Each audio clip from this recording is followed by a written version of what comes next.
안녕하세요, 여러분. 오늘은 여러분이 배운 속담을 가지고 마음을 전하는 이야기를 만들어서 우리가 영상을 만들기 전 폰을 만들어 보려고 합니다. 그러면 어떤 속담들이 있는지 조금 더 알아보는 시간을 먼저 갖도록 할게요. 첫 번째, 피는 물보다 진하다 라는 거는 여기서 말하는 피는 혈연 관계를 말하는 거겠죠. 가족끼리의 정이 참 깊다 라는 거예요. 두 번째, 도토리 키재기. 그림에서 보면 도토리가 똑같은데 키를 재면서 겨루고 있어요. 그래서 비슷한 사람들끼리 서로 겨룬다 라는 모습을 우린 도토리 키재기라고 합니다. 세 번째, 손가락 깨물어서 안 아픈 손가락이 없다라는 거는 손가락을 첫째를 하든 마지막 새끼손가락 깨물든 모두 다 아프죠. 똑같이 아프고 똑같이 소중하게 여긴다 라는 의미를 갖고 있어요. 가는 말이 고야 오는 말이 곱다. 너무 유명하죠. 내가 잘해야지 남도 나한테 잘한다 라는 의미고요. 그 다음에 동생 말을 들어야지 형의 말을 듣는다. 나이가 많다고 해서 무조건 자기 말이 맞거나 하면 모범이 되지 않아서 아랫사람이 잘 따르지 않습니다. 그래서 현재 간이라도 서로 은혜를 베풀고 갚아야 된다 라는 거죠. 형이 잘해주고 동생도 잘해주고 서로 잘해야 된다는 속담입니다. 말 한마디에 천년빚도 갚는다. 이것도 말의 중요성을 이야기하고 있죠. 말을 잘하면 빚까지 갚을 수 있다는 말로 말만 잘하면 어떤 어려운 일도 잘 해결할 수 있다 라는 의미를 갖고 있습니다. 자, 김칫국부터 마신다. 떡 줄 사람은 꿈도 안 꾸는데 라는 거는 선물 같은 거 기대를 하고 있어요. 이 여자친구는. 하지만 이 친구는 엄마를 위한 선물이었어요. 따라서 이런 상황에서 줄 사람은 생각하지도 않는데 먼저 성급하게 줄 거라고 멋대로 생각하고 행동한다 라는 뜻을 갖고 있습니다.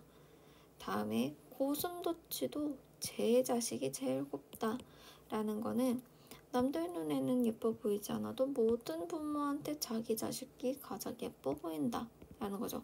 팔은 안으로 굽는다. 이것도 비슷한 뜻을 가지고 있어요. 자, 다음에 윗물이 맑아야지 아랫물이 맑다 라는 거는 윗사람이 바르고 정직해야지 아랫사람 또 그것을 보고 배워서 바르게 산다 라는 의미입니다.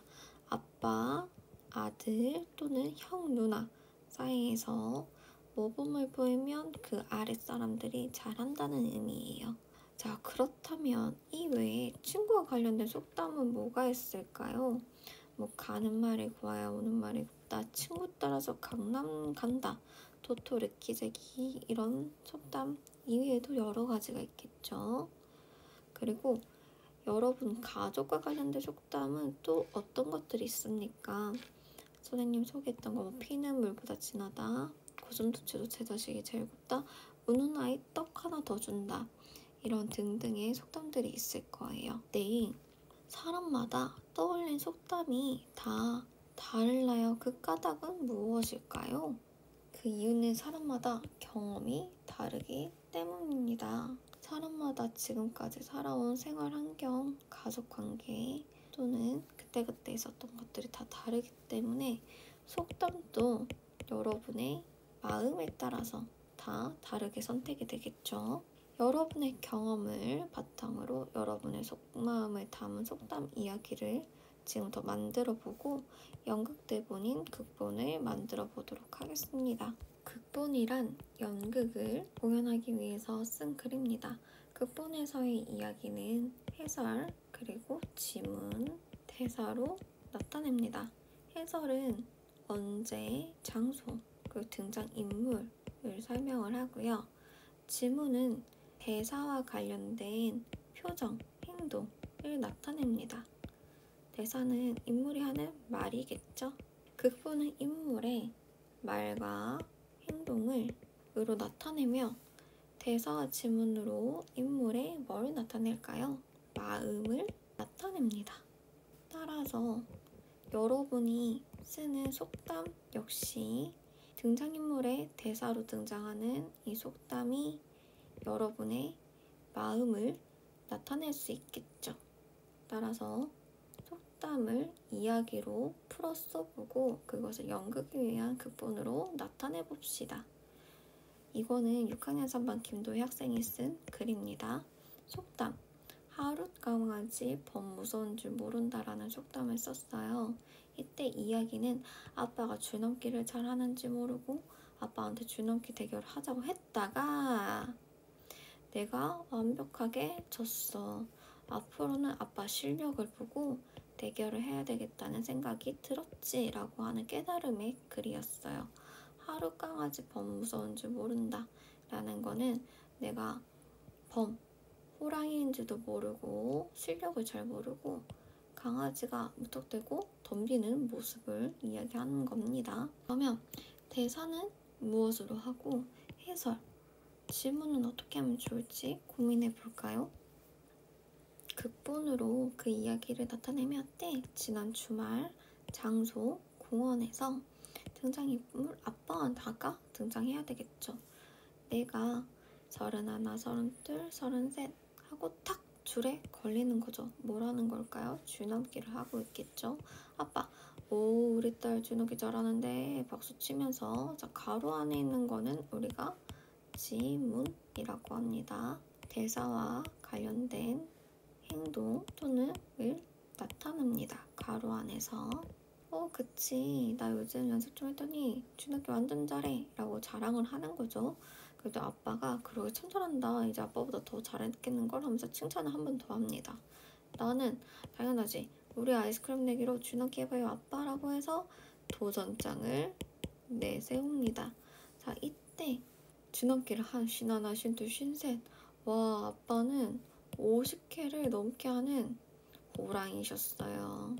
나는 놀란 표정으로 아빠 아까는 분명히 내가 더 잘할 거라고 했는데 했더니 아빠가 에이구 하룻강아지 못 무서운 줄 모른다더니 우리 강아지가 아빠 줄넘기 잘하는 거 몰랐구나. 다음부터는 상대를 잘 봐가면서 내기를 해보자. 윙크. 아빠는 민트초코 아이스크림으로 잘 부탁해 라고 해서 내기에 이겨서 심부름 시키고 있죠. 나는 실망한 듯 돌아서며 내가 하룻강아지였다니 다음에는 아빠 실력을 꼭 보고 내기를 해야 되겠다 라고 해서 깨달음을 얻는 극본이 되었습니다. 지금 속담이 내용과 어울리게 들어가고 있죠.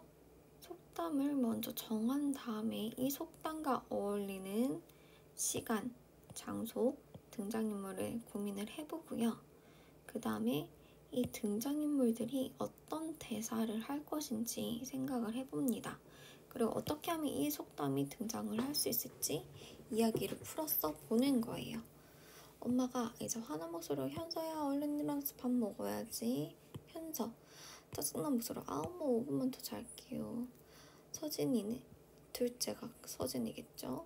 언니 좀 깨우고 오렴 너도 밥 먹을 준비하고 그랬더니 서진이는 언니 좀 일어나 언제 몇 시에 잔 거야. 나도 또 자야지. 언니도 자는데 나도 자야지.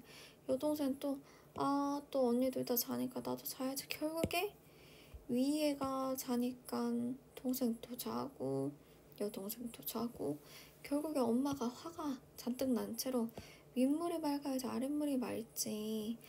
너 제일 컸던 언니가 안 일어나니까 동생들도 안 일어나잖아. 한숨 쉬며 에휴 얼른 일어나 하면서 이야기가 끝납니다. 속담 들어가고 대사로 관련된 상황들을 여러분이 인물과 대사로 넣어주시면 됩니다. 이제는 여러분의 경험을 바탕으로 속마음을 담은 속담 이야기를 대본으로 써보도록 합시다. 안녕.